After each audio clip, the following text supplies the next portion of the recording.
Hey everybody, here is the video for chapter 22, lesson 2, part D, histories of the parties. Just wanted to point out to you guys a couple YouTube videos I've linked in the slides. This video explains like what party systems are. That's like the eras of America when we have like the two parties in charge. And then these videos are really, really interesting. They go through a lot of really great information about how the parties did kind of a big reversal after 1960, right? Where you have the Democrats going from the party of like white supremacy to actually electing a first African American president. Whereas we have the Republican Party being the party of Lincoln, now to being the party of Donald Trump. Really interesting reversal. So if you have time, check it out. So let's look at how we get the Democrats and Republicans. So this is a repeat from one of the other lectures, but our two-party system, meaning the party system of Democrats and Republicans, emerged in 1854. Republicans replaced the Whigs as a major party, and the Republican Party formed by members of Whigs who wanted to oppose slavery. The Republicans did not originally campaign on a promise to abolish slavery. They just wanted to stop it from spreading. Remember, America at this time was still adding new states to the Union, and a big question was whether those states would become slave states or free states. The Republican Party formed to provide a voice for citizens who did not want to see more slavery spread throughout America. At first, this was a party mostly of business owners and Northerners, and Lincoln became the first Republican president in 1860. Basically, after the Civil War, Republicans dominate really through until the Great Depression. You should remember that during Reconstruction, the Democrats, who were mostly in the South, they struggled to get back into Congress. Remember, they had been the traitors, so they were pretty disempowered. And even throughout the Gilded Age, right, going through, this is our 1860 to 1870s. This is our like 1870s to like 1910. We have our World War I. This is like in the 19 teens. And then the Great Depression. Really through that time, the Republicans are running the show. But what's happening is while the Republicans are running the show, Republicans are becoming really, really cozy with big business. Okay? This is where, especially in this Gilded Age, this is where we start seeing the very first big corporations. Corporations didn't exist before. And the Republican Party pretty much let the corporations do whatever they wanted. And because of that, that helped cause the Great Depression. A lot of people blame the Republican Party and big businesses for causing that Great Depression, which opened the door for Democrat Franklin D. Roosevelt to be elected president. You should see this image here of Roosevelt with, I think it's his daughter and then his Scotty dog. Roosevelt was a handicapped man. He was physically handicapped from polio. Not everybody knows that about Roosevelt because in his lifetime, he did a lot to, he basically did everything in his power to try to prevent people from knowing that he was handicapped. It wasn't that hard because there's no like live newscasts, no social media. So he, throughout his life, he was pretty much able to keep that under wraps. But now today, especially for Americans with physical disabilities, they celebrate Roosevelt as a major leader. It's really this election of Roosevelt that's going to cause a big shift in the balance of power between Republicans and Democrats. Roosevelt campaigned on a platform of blame the Republicans for the recession, for the Depression, because they let the businesses get away with too much. And B, I'm going to solve this problem by expanding the federal government through what's called the New Deal. So the New Deal was his package of laws to help America get out of the Great Depression. And most of these laws expanded the power of the federal government, which the Republicans were like, oh, don't do that, even though the Republicans had been expanding the federal government really since the Civil War. And then this is where we get Social Security, Medicare, a lot of programs we have today. Basically, after Roosevelt, power will kind of shift back and forth between Republicans and Democrats. But thanks to Roosevelt's policies, Democrats start to becoming more of that big government party, and Republicans start to become more of the we want small government. And those ideologies will stay true through today. When we get in later into the 1900s, second half of the 1900s, it's really the issue of civil rights that's going to cause a major shift in the political alignment of Democrats and Republicans. Democratic President Lyndon B. Johnson will support the Civil Rights Act of 1965, and that basically causes a reversal of the parties. You should remember that the Democrats dominated the South. This was the party of the Ku Klux Klan, party of the white councils, the party of segregation. But President Johnson was worried that the Democratic Party was becoming way too aligned with racism. And he was worried that the Democratic Party was going to lose the presidency because no Northerners were going to support this pretty much Southern racist party. So he actually supported the Civil Rights Act. He signed it into law, and that caused a big reversal in the parties. We now had Democrats in the South rejecting the Democrat Party. They felt like this was like, hey, you're a traitor. Why would you sign civil rights? And they will actually, a lot of these white Southerners will flock to the Republican Party because the Republican Party, since starting their attacks on Roosevelt here, started to voice this concern of big government. They didn't want the government intervening that much, and they will flock to the Republican Party. Whereas we have Republicans start to say, hey, like this Democratic Party is starting to maybe more align with my values, where we want more racial equality, and we want the government to use its power to improve society. So essentially, the Democrats went from the party of white supremacy and the South to being more of a liberal party, a big tent party of lots of people of different races that mostly gets the support in the North, like in urban areas, coastal areas.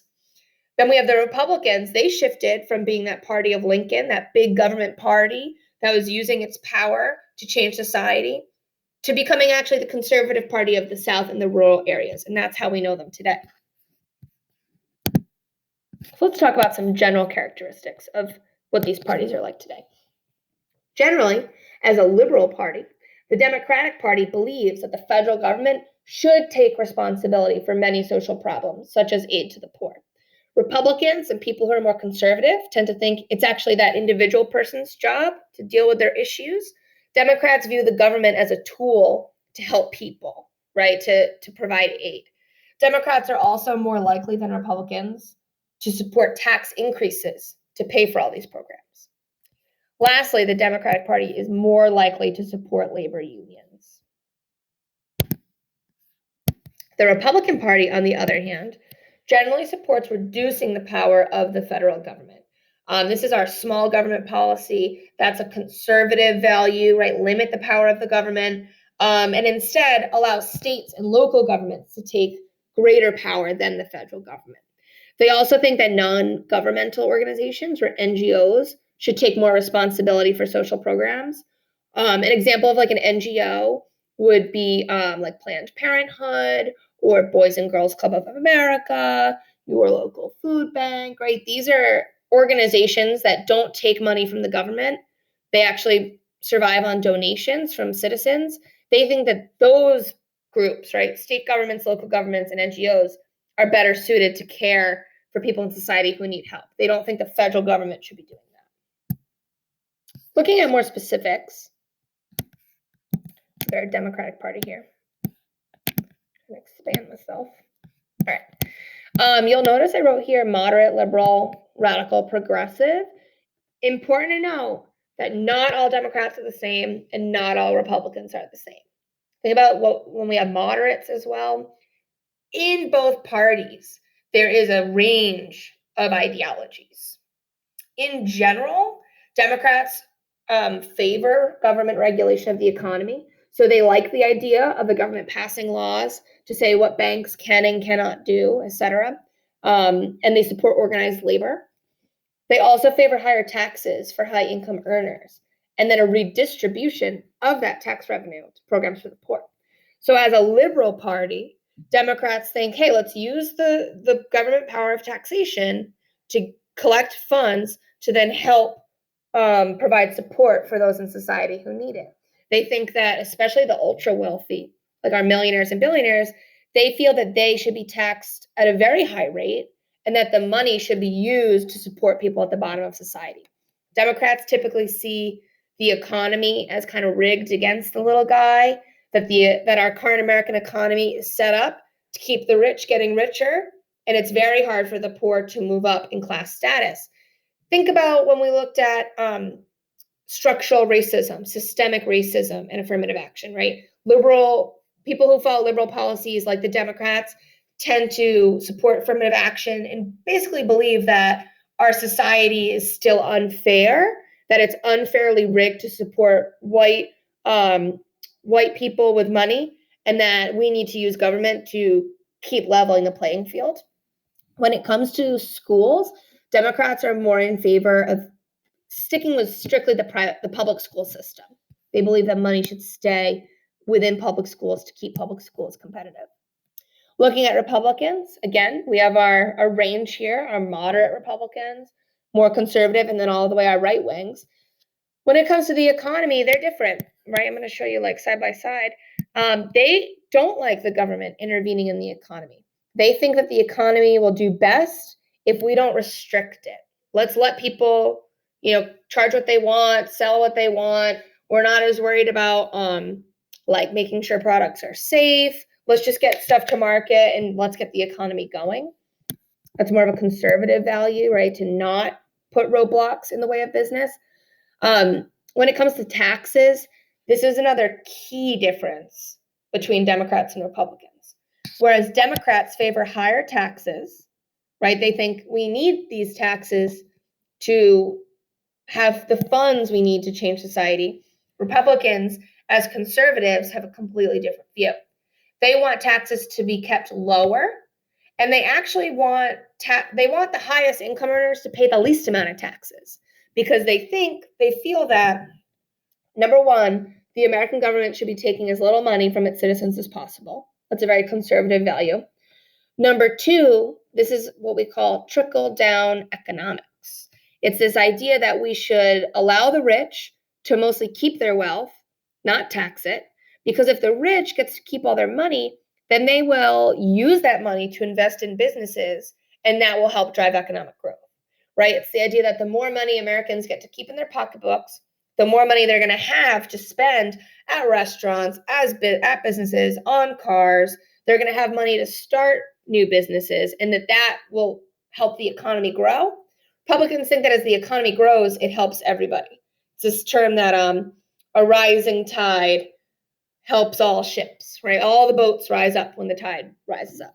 Whereas Democrats pretty much don't believe that works that way. So this is a fundamental difference in taxes. Lastly, when it comes to schools, Republicans favor school funding initiatives that allow for parent choice. So every one of you guys has a dollar amount attached to your name. That's the amount of money it costs the public district of Cranston to provide you an education every year. Democrats want to keep that money in Cranston. Let's keep the money in public schools so that they can be the best they can be. Republicans, on the other hand, say, look, we know that not all public schools are great, and if families are paying these taxes, why can't we let them take that tax money and then take it to a private school in the form of a voucher? They're more for that freedom of choice, whereas Democrats are more about let's keep everyone together and make the public schools really strong. So that's the end of 22.2D. Make sure you take a look if you want more information about the parties at the videos on these slides.